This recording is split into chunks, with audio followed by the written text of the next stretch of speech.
Load shedding has once again become an everyday occurrence for South Africans.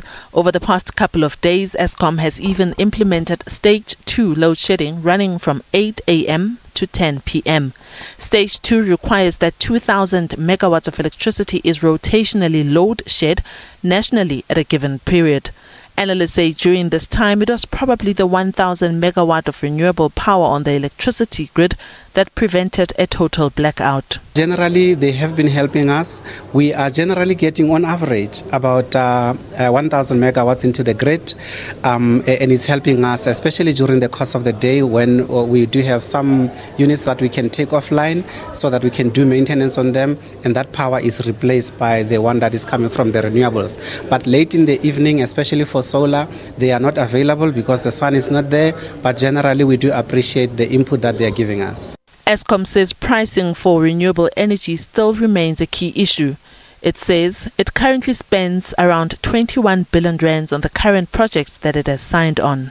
Our interim results that we released just a few weeks ago, for the 6 months to September, we were spending 2.12 cents and we are selling, believe it or not, at 89 cents, which is a regulated price from the energy regulator. So clearly there's a disconnect or a mismatch between our buying price and the selling price.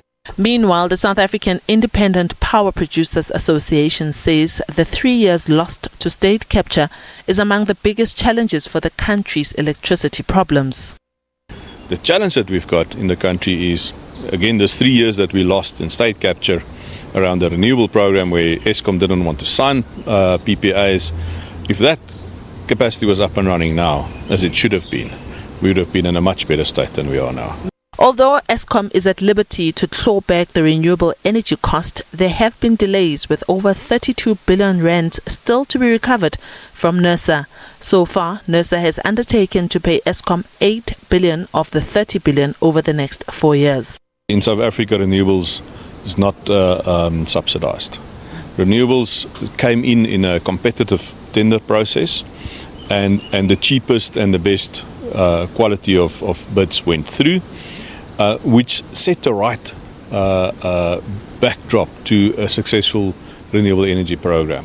Therefore, bid window 1 was quite expensive, but then the banks got used to the technology players got used to the program. All of those things happened over time, and as technology grew over the last few years and improved, we've got much lower cost now. So yes, window 1 was relatively expensive, but it created the base for which to improve on. Pasiwe says Eskom is due to have a meeting with stakeholders including the energy regulator, NERSA, the Department of Energy, the Department of Public Enterprises as well as Treasury to find a solution to the pricing challenges. Diabo Seto, SABC News, Johannesburg.